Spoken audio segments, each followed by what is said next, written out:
you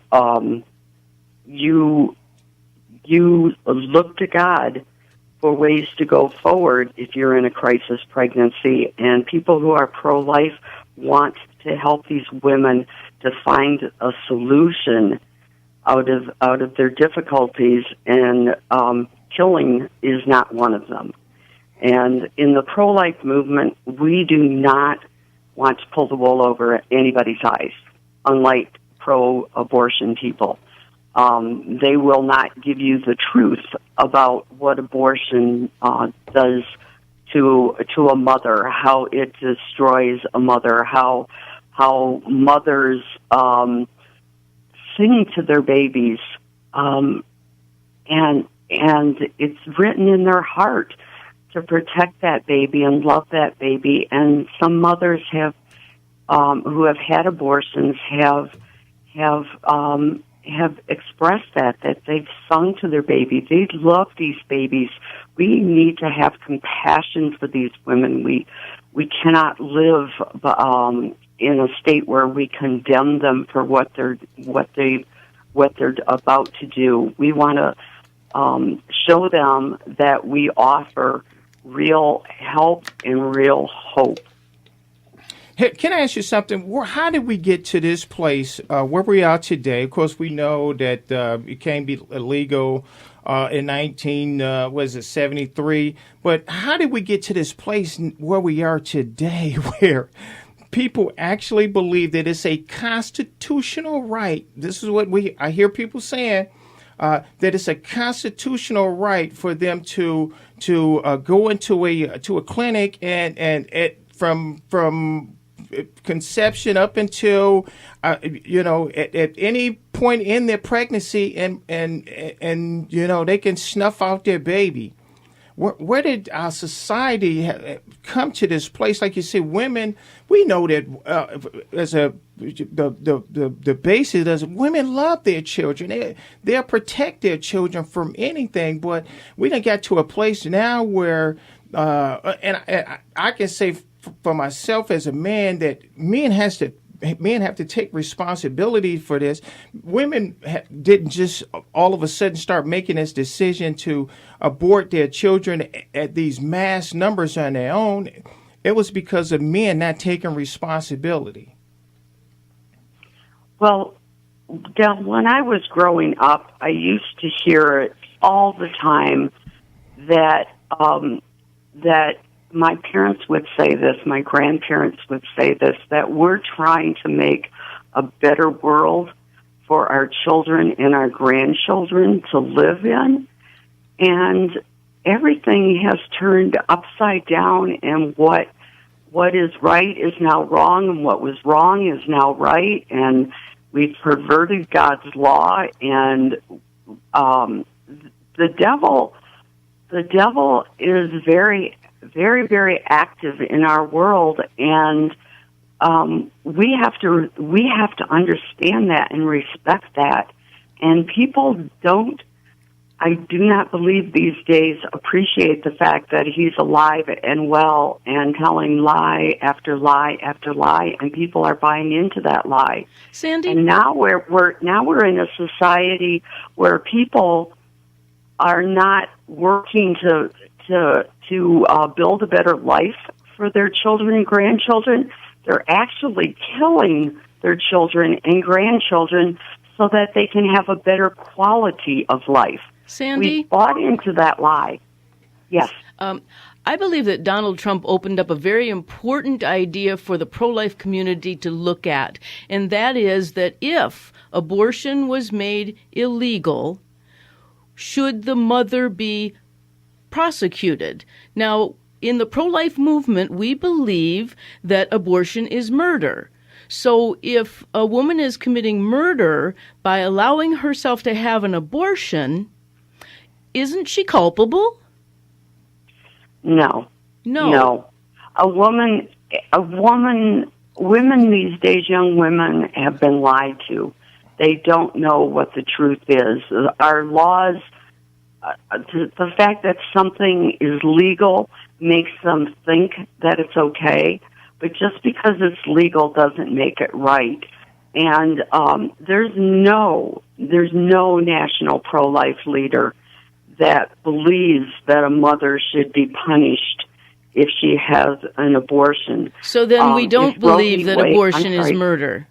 So the pro-life movement doesn't believe that abortion is murder, because if it does, then it's one of the 10 commandments, thou shalt not murder, and then it's against God's law, not even just man's law. So we're not being consistent with our position, I don't think. Okay, the person that is actually committing the murder should be held accountable, should be punished, and that is the medical practitioner who performs the abortion. He is committing a murder, and he is taking advantage of a young woman, or maybe not so young woman, that is in a crisis pregnancy and sees no way out of it, and she's been lied to, told that this is just a blob of tissue. Well, we know that from conception, this is not just a blob of tissue. The heart starts beating within 18 to 21 days. It's a human being that we're talking about, and people have been deceived and lied to. Absolutely. Here, let's do this right here. Pause for a minute, Sandie. Derek, if you don't mind, I'd like to get Dr. Monica Miller. I'd like to have her a part of this conversation. Dr. Monica Miller is also the founder and president of Citizens for a Pro-Life Society. So, good morning, Dr. Miller. Oh, hi. It's good to be with you. I have a couple of thoughts on this situation. Number one, I think we're having this conversation because, shall we say, Donald Trump sort of stepped in it with his interview there with Chris Matthews, and I think Trump was not prepared in any way to really make a reasoned statement regarding this particular very controversial subject. Yeah, he got caught in the web, and at some point he should have just paused and said, you know what, I'm pro-life, and just stopped it there. But he spoke the truth. He should have been prepared for this kind of thing, just by knowing the history of legal versus illegal abortion in the United States. Now, why do I say that? Number one, prior to Roe versus Wade, so prior to the United States Supreme Court decision that overturned all 50 state laws regarding abortion, not to say that already in the mid-1960s there were, very sadly, many states that were already removing protections from unborn children and legalizing abortion in some cases. But no woman was actually prosecuted for illegal abortions even prior to Roe v. Wade. Now the question is, well, why not? I mean, partly I should say really mostly for practical reasons.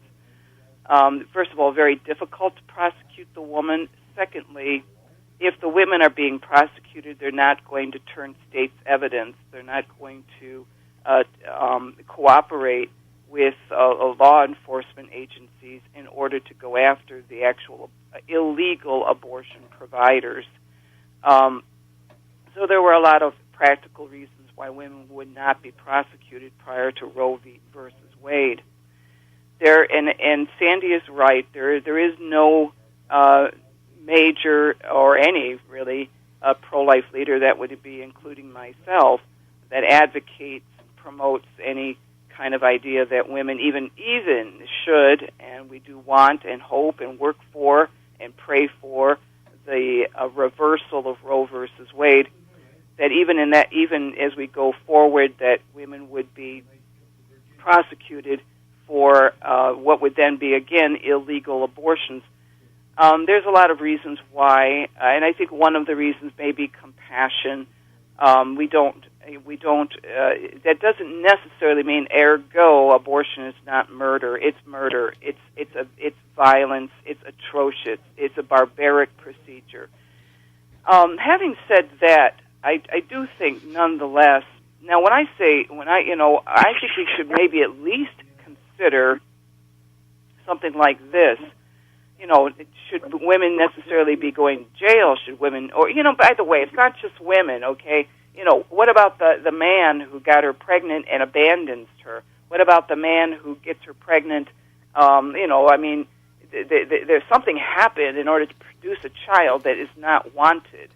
And there's maybe where we have the real problem. What is it that's leading to, a woman believing that she has to go and get an abortion to begin with?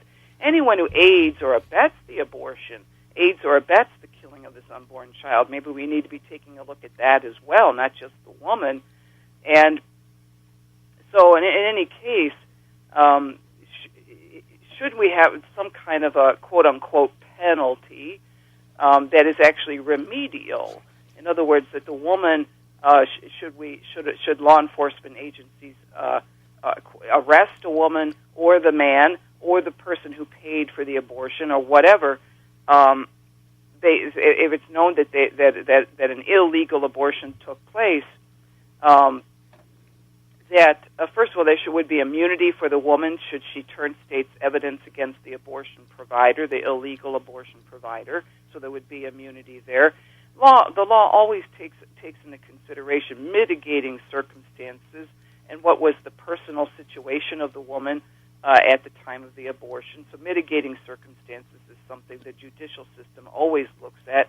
But then to have what I would refer to as a quote-unquote remedial penalty, in other words, that the woman do community service of some type, and I say anyone really who directly aided and abetted the abortion, but also maybe, and if we don't even want to go there, we don't even want to say, well, there should be community service of some type, but... Dr. Miller? Yes. Is there any thought to the fact that women have this unlimited right? She has total control over how, in what position and what the length of the carrying that baby becomes eligible for abortion. Hold that thought for a minute, Phil. Dr. Monica Miller and Sandie, could you hold on the other side of the break? We're going to continue this conversation for a few more minutes, and we're going to have to let you go. We're going to have to continue this conversation. I'll talk to you on the other side of the break.